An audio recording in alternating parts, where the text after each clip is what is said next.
ഖത്തറിലെ ഇസ്രയേൽ ആക്രമണത്തിന് പിന്നാലെ അറബ് നേതാക്കൾ ഖത്തറിലേക്ക് എത്തി. UAE president Mohamed bin Zayed Al Nahyan ഖത്തറിലെത്തിയിട്ടുണ്ട്. സൗദി അറേബ്യൻ കിരീടാവകാശി മുഹമ്മദ് ബിൻ സൽമാൻ നാളെ ഖത്തർ സന്ദർശിക്കും. ആക്രമണ പശ്ചാത്തലത്തിൽ UN രക്ഷാസമിതി യോഗം ചേരും. ഇസ്രായേൽ സൈനിക മേധാവിയും മൊസാദ് മേധാവിയും ഖത്തർ ആക്രമണ പദ്ധതിയെ എതിർത്തു എന്ന റിപ്പോർട്ടുകൾ കൂടി ഇപ്പോൾ പുറത്തു വരുന്നുണ്ട്. ഖത്തറിനെതിരായ കടന്നാക്രമണത്തെ ലോകം അപലപിക്കെ വീണ്ടും പ്രകോപനവുമായി ഇസ്രായേൽ രംഗത്തെത്തി എന്നുള്ളതും ശ്രദ്ധേയം. ഖത്തറിൽ ഇന്നലെ പരാജയപ്പെട്ട ദൗത്യം പൂർത്തിയാക്കും എന്നാണ് ഇസ്രായേലിന്റെ പുതിയ ഭീഷണി എന്നുകൂടി മനസ്സിലാക്കുന്നു.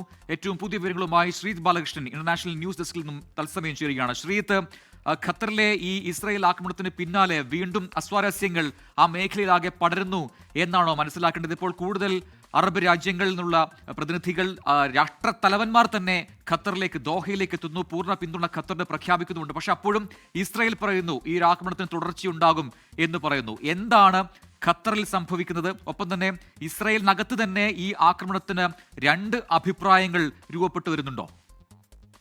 പ്രതിൻ, തീർച്ചയായും ലോകരാജ്യങ്ങൾ, പ്രത്യേകിച്ച് അറബ് രാജ്യങ്ങൾ എല്ലാവരും തന്നെ ഖത്തറിന് വലിയ പിന്തുണ എന്ന് വെച്ചാൽ നേരിട്ട് ലോക നേതാക്കൾ ഖത്തറിലേക്ക് എത്തുന്നു എന്നാണ് ഇപ്പോൾ നമ്മൾ മനസ്സിലാക്കുന്നത്. UAE പ്രസിഡന്റ് ഇപ്പോൾ തന്നെ ഖത്തറിൽ ഇറങ്ങി ഖത്തറിന് പിന്തുണ പ്രഖ്യാപിക്കാനാണ്, അല്ലെങ്കിൽ ഖത്തറിനൊപ്പം നിൽക്കാനാണ് ആഗ്രഹിക്കുന്നത് എന്ന് പറയാനാണ് അദ്ദേഹം നേരിട്ട് ഖത്തറിലെത്തുന്നത്. ഖത്തർ അമീർ തന്നെയാണ് അദ്ദേഹത്തെ നേരിട്ട് വിമാനത്താവളത്തിലെത്തി സ്വീകരിക്കുകയും ചെയ്തത്. ഇനി വരാനുള്ളത് ജോർദാനിൽ നിന്നും സൗദിയിൽ നിന്നുമാണ്.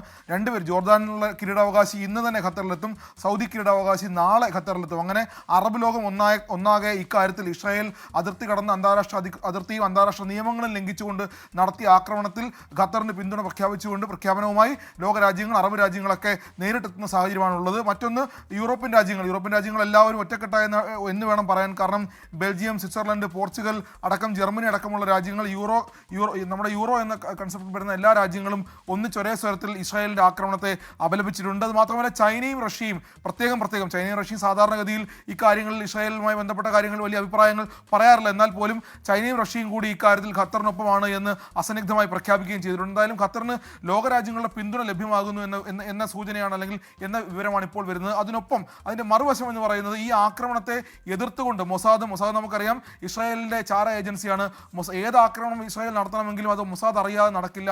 മൊസാദും ഒപ്പം തന്നെ അവിടുത്തെ പ്രതിരോധ മന്ത്രിയും ഇക്കാര്യത്തെ ഈ ആക്രമണത്തെ എതിർത്തിരുന്നു, അല്ലെങ്കിൽ ഈ ആക്രമണം നടത്താനുള്ള ഉദ്ദേശത്തെ എതിർത്തിരുന്നു എന്ന റിപ്പോർട്ടാണ് ഇപ്പോൾ ഏറ്റവും ഒടുവിൽ പുറത്തു വരുന്നത്. പക്ഷേ ആ എതിർപ്പ് എന്ന് പറയുന്നത് അമേരിക്ക മധ്യസ്ഥതയ്ക്ക് തയ്യാറാകുമ്പോൾ ഖത്തറും അതിന് മധ്യസ്ഥതയ്ക്കൊപ്പമുണ്ട്.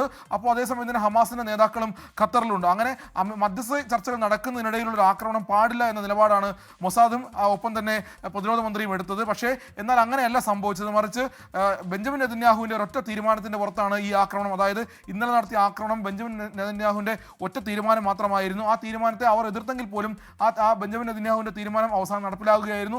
അവസാനം അവരുടെ കൂടെ പിന്തുണ കൂടി തന്നെയാണ്, എതിർപ്പവർ പ്രകടിപ്പിച്ചെങ്കിൽ പോലും പിന്തുണ കൂടി തന്നെയാണ് ആ ആക്രമണം നടന്നതെന്നാണ് ഇപ്പോൾ മനസ്സിലാക്കുന്നത്. അതാണ് റിപ്പോർട്ടുകൾ. എന്തായാലും ഇനി UN സുരക്ഷാ കൗൺസിൽ യോഗം ചേരുന്നത്, അടിയന്തരമായ യോഗം ചേരുന്നുണ്ട്. കാരണം പാകിസ്ഥാൻ, അൾജീരിയ അടക്കമുള്ള രാജ്യങ്ങൾ സുരക്ഷാ കൗൺസിൽ ചേരണമെന്ന് ആവശ്യപ്പെട്ടിട്ടുണ്ട്. അതിൻ്റെ ഭാഗമായി ഇതൊരു യുദ്ധസമാനമായ അന്തരീക്ഷത്തിലേക്കോ അല്ലെങ്കിൽ പശ്ചിമേഷ്യയിലും അറബ് ലോകത്തും വലിയ അസ്വാരസ്യങ്ങൾ ഉണ്ടാകാൻ പാടില്ല എന്നുള്ളത് കൊണ്ട് ഈ ഒരു സാഹചര്യം മാറേണ്ടതുണ്ട് എന്നുള്ളതുകൊണ്ട് അടിയന്തരമായി സുരക്ഷാ കൗൺസിൽ യോഗം, UN സുരക്ഷാ കൗൺസിൽ യോഗം ചേരണമെന്ന് ആവശ്യപ്പെട്ടിട്ടുണ്ട്. സുരക്ഷാ കൗൺസിൽ യോഗം അടിയന്തരമായി ചേരും. പക്ഷേ ഇതൊക്കെ നിൽക്കുമ്പോഴും ഇസ്രായേലിൻ്റെ നിലപാട്, ബെഞ്ചമിൻ നെതന്യാഹുവിൻ്റെ നിലപാട് വളരെ വ്യക്തമാണ്. ഞങ്ങൾ ഹമാസിൻ്റെ നേതാക്കൾ എവിടെ പോയി ഒളിച്ചിരുന്നാലും അവരെ കണ്ടെത്തി ഉന്മൂലനം ചെയ്യും എന്നൊരു നിലപാടിലേക്ക്, എന്നൊരു പ്രസ്താവനയിലേക്ക് ഇന്നും ബെഞ്ചമിൻ നെതന്യാഹു പോയിട്ടുണ്ട്. ഇത് ഇപ്പോൾ ഖത്തറിന്റെ അതിർത്തി കടന്നാണ് ഈ ആക്രമണം ഉണ്ടായിട്ടുള്ളത്. അത് അന്താരാഷ്ട്ര നിയമങ്ങളുടെ ലംഘനമാണ്. അത് ഇനിയും ഞങ്ങൾ ആവർത്തിക്കും എന്ന നിലപാടിലേക്കാണ് ഇപ്പോഴും ഇസ്രായേൽ നിൽക്കുന്നത്. ഇസ്രായേലിന്റെ നിലപാട് അതാണ്, അതിൽ മാറ്റമില്ല എന്ന് പറയുന്നു. അത് മാത്രമല്ല ഗസയിൽ പൂർണ്ണമായും ഒഴിപ്പിക്കൽ നടന്നുകൊണ്ടിരിക്കുകയാണ്. അതിന്റെ ഭാഗമായി ഇനിയും ഗസയിൽ ആരെങ്കിലും ശേഷിക്കുന്നുണ്ടെങ്കിൽ എല്ലാവരോടും പിന്മാറാനും പറയുന്നുണ്ട്. അങ്ങനെ വളരെ അസന്നിഗ്ധമായി ഇസ്രായേൽ ഇക്കാര്യത്തിൽ ഒരൊറ്റ നിലപാടിലേക്ക്, ഇനി ഒരുപക്ഷെ വലിയ രക്തച്ചൊരിച്ചിൽ വേണ്ടി വന്നാൽ പോലും ഞങ്ങൾ അതിന് തയ്യാറാണ് എന്ന നിലപാടിലാണ് ഇസ്രായേൽ നിൽക്കുന്നത്.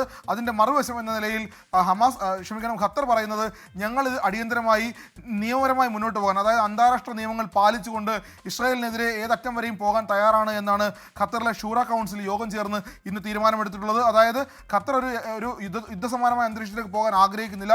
പകരം അന്താരാഷ്ട്ര നിയമങ്ങൾക്കനുസരിച്ച് എന്താണോ ഇസ്രായേൽ ചെയ്തത് അതിന് മറുപടി നൽകാൻ ഞങ്ങൾ തയ്യാറാണ് എന്നൊരു നിലപാടിലേക്കാണ് ഇപ്പോൾ ഖത്തറും പോയിട്ടുള്ളത്. Yes, എന്തായാലും ശ്രീതത്തനിലും ആ മേഖലയിലാകെ തന്നെ ഒരു അസ്വസ്ഥതകൾ പുകയുന്നുണ്ട്. എന്താണ് ഇപ്പോൾ ഹമാസ് എങ്ങനെ പ്രതികരിക്കുന്നു, ഒപ്പം ഇസ്രയേൽ അവരുടെ തീരുമാനത്തിൽ മാറ്റം വരുത്തുമോ എന്നൊക്കെ കാത്തിരുന്ന് കാണാം. വരും മണിക്കൂറുകൾ നിർണായകമാണ് അതുകൊണ്ട് തന്നെ.